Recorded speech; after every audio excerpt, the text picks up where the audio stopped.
fake energy. Let's go. What's up, social family? Nice to see you all here again. My name's James, aka the Social Shogun, and today's video is going to be 9 tips on how to optimize your Instagram. Step number 1 is a solid profile. So with your profile, there's 2 kind of things to consider. Number 1 is how it's perceived publicly. So we need to think about 1, what does your profile picture look like? How does your bio come together? How does it read? And how does it make someone feel?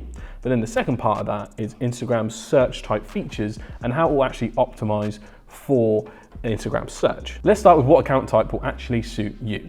So is it a personal account, creator account, or business account? They all have different features and varying different ways they work within the algorithm. So if you're a personal account, most likely you'll grow quicker. You're just an individual looking to build their social following. If you are a creator account, you actually have access to more analytics and features than you actually think you would. So that's something to keep in mind. And then a business account will have the most advanced analytics and a few features as well shared from the creator account. So they all have their different meanings and functions, and we'll probably make a separate video on that at some point. But think about what profile suits you best and go into the settings to make sure you are optimized for that setting. Have you named your profile properly? Number 2 is thinking about the dynamics between your handle and your outward facing name. Now, a lot of people still don't do this properly, especially businesses, but there's 2 factors to consider. There is the outward appearance of your actual handle, so at Shogun Social for us, what is it that people actually type in the search bar? But also what keywords you want to be found for. So you can actually change your name in your bio to appear as something that you want to be discovered for instead of just your handle name. So that's something to keep in mind. So for us, our handle is Shogun Social, but then when we want to go in and figure out, right, we want to be discovered for social media and PR, that's what we've changed our name title to. So think about that when you're discovering and putting together your profile. What do I want to be found for, and what is our actual handle? Number 3 is your profile picture. You need to think about how you're outwardly perceived, which is often a difficult thing to do. So you need to have a flashy profile picture or a really nice version of your logo in the highest quality possible to make sure people are actually liking and attracted to your brand, your personal profile, or your creator profile. There are really easy and simple ways to do it, like using websites like Profile Picture Creator if it's just an individual, or you can do things like getting yourself in a really nice background, locations, especially if there's something that's relevant to you or your business. Think about getting yourself in a local recognized area that can tend to be really, really well optimized. And also just making sure it is the right aspect ratio. So a big image in there will help, and make sure it's cropped properly. The amount of business logos I see with half the logo hanging out each side, it blows my mind every time. So make sure it's fully optimized for that round logo and make sure people know what they're looking for and who you are just off of that photo. All right, number 4, your bio. So your bio can be perceived to people in many different ways. Now, it has 2 functions, just like your name. There is the search benefits of your bio and there's the front-facing parts of your bio. Now, when I think of a bio, I need something that I can easily digest and figure out what you do in literally 1 second or less. If it takes me too long to figure out what you do, most likely I'm just gonna go and jump straight off because I cannot be asked to read it. So breaking it down in bullet points can be an extremely useful exercise to figure out exactly who you are, what you do, and what you help with, so people can establish why they should follow you in the first place. Businesses often get this wrong, but we need to think like creators. So in your bio, you need to give them a very good reason as to why you should follow them. Whether it be, if you're very sales focused, discounted products. So if they actually follow this Instagram, they're most likely to get the latest hot products. If it's someone like us, who we put out a lot of original and creative content, say, hey, we put out a ton of content, you best follow for it. So all of those things come into it. So establish who you are, what you do, and why on earth they should follow you. All right, here's a new section of this video, and this specifically focuses on content and how your content can affect how your overall Instagram is perceived. Now, as you know, on Instagram, there's a ton of different ways people can actually interact with you on the platform. But let's start with something as simple as what your feed posts provide. Now, without knowing the situations and businesses and creator accounts of everyone out there, it's hard to kind of give you a complete blueprint of what you do. But the best way to think about it in terms of how we've done it for multiple businesses is, are you educating, inspiring, or entertaining? Because those are the 3 reasons anyone really follows a social profile. If you don't have any of those in your social repertoire, people aren't really going to be bothered by you. And every time I ever talk to a client, the question I ask them is, so how many businesses do you follow for fun when you're not at work? And then I usually wait for the countdown, no one can think of many or any at all, and then that is the solution. That's what we're trying to solve in general. So how can you post like a creator? How can you provide things to people? Your content needs to go from selfish to serving, and that's all done by just your feed posts and also all the other methods of communicating on Instagram. It could be as simple as starting with the most frequently asked questions you tend to get. Start with thinking of how can I flip what I do into something that can teach someone something or be a valuable piece of information they may not have known. It can really be that simple. Start with providing value, maybe just sharing some bits of the personal journey of your business or your creative brand. So really think about it. How can you give to people? When you're on organic social, the art of selling is to not to sell at all. Really counterintuitive for businesses, I know, but stick with me.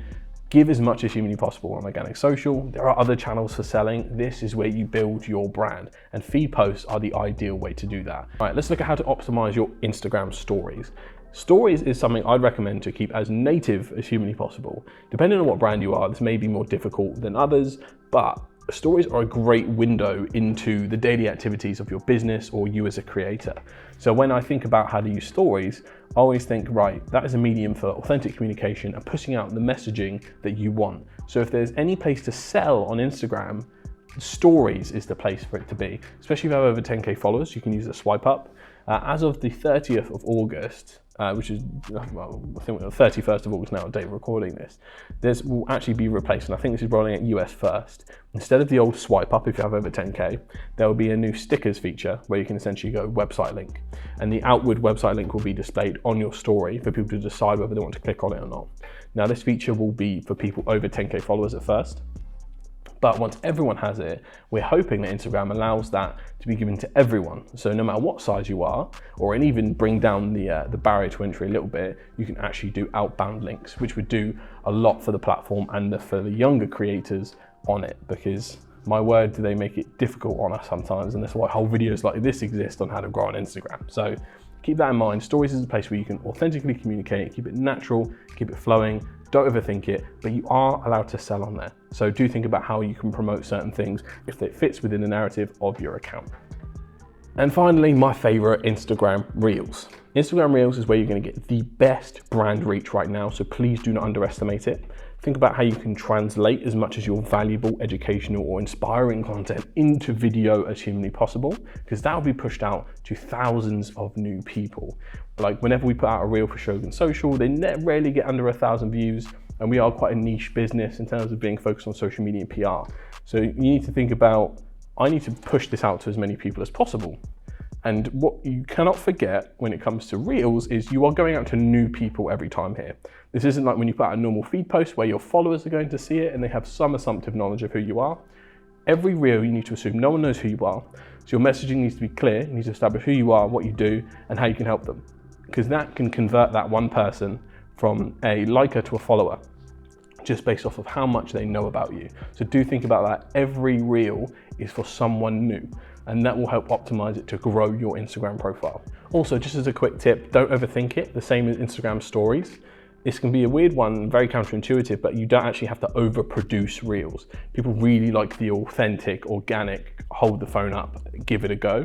It fits very well on that platform, and leverage trending music, trending hashtags, and trending sounds also, if they fit into it as well. How can you adapt those? So adapt to fit your business or creative niche. All right, section 3 of the video, how to optimize your captions to be as successful as possible for each and individual post. Instagram are very generous, as they give you a caption limit of 2,200 characters per post. So you can use them as effectively as humanly possible. And even though it's a small contribution, there is a search/relevancy element to your captions. So don't underestimate them in terms of how they can bring people to you, and use them to weave the best narrative you can. I think that's what a lot of people miss. Each individual post of yours should be a piece of micro storytelling for an overarching story, which is your business or what you're creating. So use those characters to your full advantage and tell the people a micro story each time, or tell them something about you that you want them to know. It can be an extremely important part of writing captions, but use every single piece of detail to your advantage. I know it can take longer writing a longer post, but the longer and more detailed caption you write, the more success you'll probably have, especially in standard feed posts. When you're uploading, there's going to be a ton of things to keep in mind in regards to when you publish a piece of content. So to go down the laundry list a little bit, there's going to be location tags, actual tags, possible collaboration, there's going to be hashtags, And there's going to be even things like in the advanced settings, writing the meta details of the post itself, because you can actually add more details for people with an eye impediment who can't see very well. So there's all those little things out that come together in a laundry list of things you have to optimize for each and every post. This is why your selection of social poster can be really important, because some social posters don't actually give you that level of control. So you have to look at the ones that actually do let you add location tags, tagging someone, possible collaboration, and most of them do location tags and hashtag suggestions, so that's something. But keep that in mind for when you're going through and you're actually uploading something, because you can optimize each and every post to the gills if you give it a chance. So keep those laundry lists of things in mind when you go to optimize a post and make sure it's fully ready to be put out there.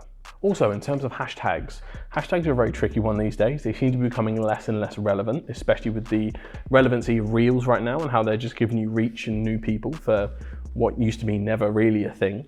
So when you look at hashtags, look at what other creators in your space are doing. Yes, that's YouTube businesses. Look at creators. I'd say at least there's a 50-50 split between your business competition and your creators in your space. There may not be any or many, but definitely look to find them, because that can be a big differentiator between the type of content you post and the hashtags used. Because normally these days, relevancy counts for everything. So now in the eyes of Instagram, you used to have to post the full 30 hashtags and make use of everything for the highest reach. Now it's flipped and it's gone reduced amount of hashtags with the highest relevancy. So around 8 to 15 hashtags is what Instagram themselves have recommended, but that constantly fluxes. So I would always keep it agile, write your hashtags fresh every time, and think about how relevant is this to the post, and you'll find that probably has better discovery on top of all the other optimizations you've done for location, for meta details in the back, and the searchableness of your profile if you follow all these tips on the video. Trust me, this video was essentially just scratching the surface of how much Instagram gives you the capability to do, especially when getting into the nuances of exactly what you post, when you post it, and all that kind of stuff, because we didn't even talk about post timings here. So tons more to dive into. If you're interested in learning more, please subscribe to the channel. We're really trying to grow it and make sure everyone can get this message as much as humanly possible. If you need any help from me, just feel free to DM me on LinkedIn, YouTube, all that kind of stuff. That will all be in the description. I wish you could do YouTube DMs, you can't anymore. But we hope to see you soon. Please follow, please subscribe, and please share, because that'd be amazing. And if you want any other videos done on specific topics, whether it be Instagram, LinkedIn, Pinterest, TikTok, you name it, we know them all. So just give me a shout and we'll create it. And I'll see you all in the next one. Peace.